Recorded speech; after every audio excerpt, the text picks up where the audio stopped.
Assalamualaikum warahmatullahi wabarakatuh. Apa kabar Nanda pada hari ini? Semoga Nanda semua sehat selalu dan semoga kita semua selalu dalam lindungan Allah Subhanahu wa taala. Amin.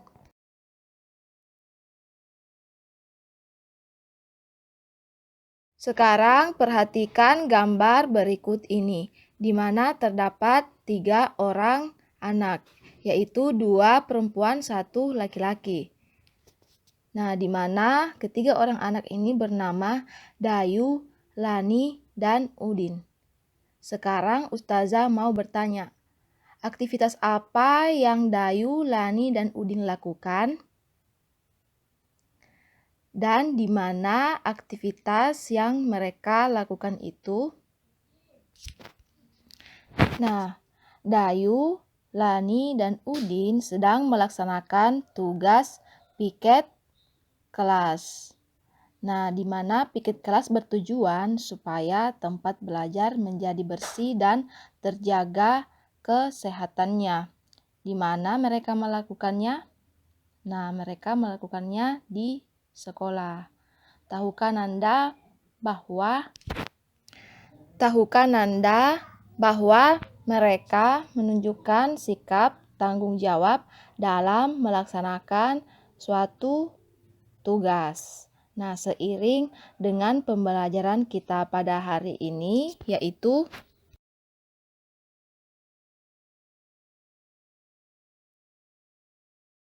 pentingnya suatu tanggung jawab dalam kehidupan.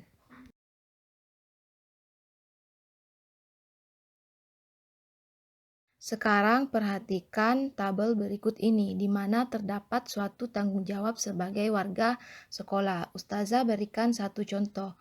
Bentuk tanggung jawab yaitu menaati tata tertib sekolah. Dan bagaimana bentuk dari pelaksanaan tanggung jawab tersebut, yaitu kita tidak boleh datang terlambat. Ya.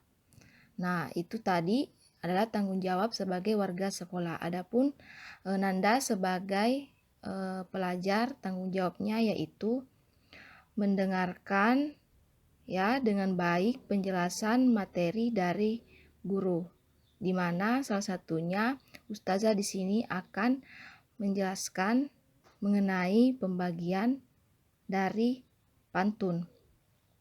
Pantun itu sebenarnya banyak macamnya, namun pada penjelasan ini Ustazah akan kelompokkan menjadi 2. Ada yang berdasarkan siklus kehidupan, ya, dan ada juga berdasarkan isi.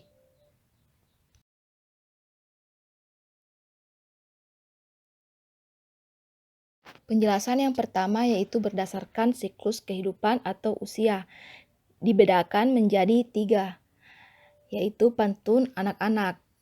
Ya, jadi Ustazah jelaskan kembali bahwa pantun ini memiliki kaitan dengan masa kanak-kanak yang menggambarkan makna sukacita maupun duka cita.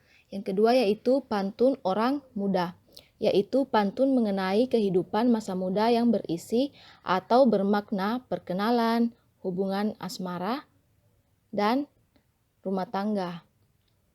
Perasaan seperti kasih sayang, iba, dan nasib. Dan yang terakhir yaitu pantun orang tua, yaitu pantun mengenai orang tua tentang keagamaan, nasihat maupun budaya. Yang kedua yaitu berdasarkan isinya dan dibedakan menjadi 4 bagian, yaitu pantun jenaka adalah pantun yang berisi hal-hal lucu dan menarik. Yang kedua pantun nasihat, yaitu pantun yang berisi nasihat dengan tujuan untuk mendidik dan memberikan nasihat moral, budi pekerti, dan lain sebagainya. Yang ketiga yaitu pantun teka-teki, yaitu pantun yang berisikan teka-teki di mana pendengar atau pembaca diberi kesempatan untuk menjawab dan membalas teka-teki pantun tersebut. Dan yang terakhir yaitu pantun kiasan adalah pantun yang berisi perumpamaan atau suatu ibarat dan di mana bisa digunakan untuk menyampaikan suatu hal secara tersirat atau tidak nampak. Nah, di mana dalam penyampaian pantun terdapat suka cita maupun duka cita. Begitu pula dengan suatu tangga nada, ya, di mana tangga nada terdiri atas tangga nada minor dan tangga nada mayor, yaitu tangga nada yang bersifat riang gembira dan juga yang bersifat sedih. Berikut ini Ustazah akan menyebutkan ciri-ciri dari tangga nada mayor dan juga tangga nada minor.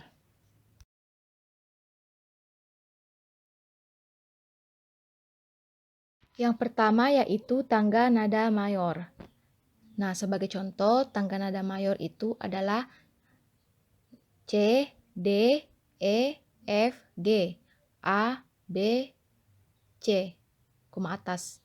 Jadi ciri-cirinya adalah sebagai berikut, di mana bersifat riang gembira, bersemangat, diawali dan diakhiri nada do, di mana memiliki pola interval 1, 1, 1/2, 1, 1, 1, 1/2.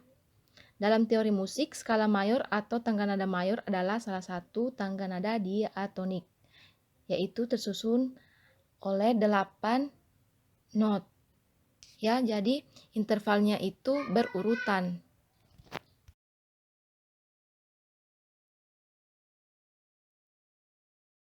Yang kedua adalah tangga nada minor. Tangga nada minor adalah salah satu tangga nada diatonik, di mana tersusun oleh 8 not. Jadi interval yang berurutan antara 1, 1/2, 1, 1, 1/2, 1, 1. Dan sebagai contoh tangga nada A minor adalah A, B, C, D, E, F, G, A, koma atas. Jadi di mana tangga nada minor ini kadangkala dianggap mempunyai bunyi yang cenderung lebih sedih, ya, dibandingkan tangga nada mayor. Atau biasanya, ya, lagu ini kurang bersemangat. Diawali dan diakhiri dengan nada la atau a.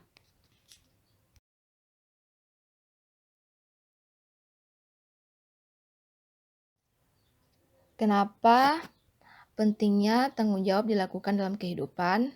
Karena di balik tanggung jawab ini memiliki suatu manfaat, di mana manfaatnya itu adalah terdapat beberapa, ya. Jadi yang pertama yaitu dihargai oleh orang lain.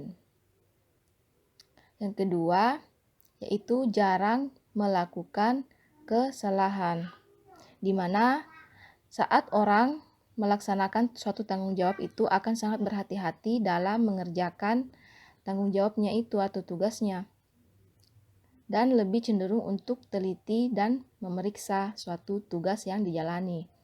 Yang ketiga yaitu dapat dipercaya, karena lebih mudah dalam mengerjakan suatu tanggung jawab. Yang keempat yaitu meningkatkan peluang kesuksesan, di mana orang yang memiliki tanggung jawab yang tinggi ini akan lebih dipercaya dan akan lebih dipercaya untuk menjalankan pekerjaan dengan baik, ya. Dan yang terakhir yaitu hasil kerja yang dikerjakan lebih memuaskan.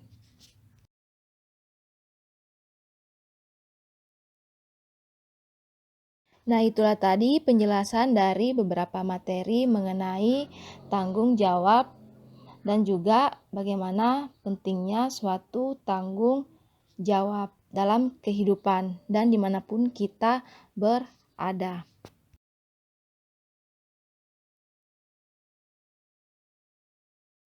Pesan pembelajaran yang dapat kita ambil pada hari ini yaitu, ya, kita sebagai manusia memiliki tanggung jawab dimanapun kita berada. Jadi kita harus memperbaiki, kita harus melaksanakan tanggung jawab yang telah ditujukan oleh kita.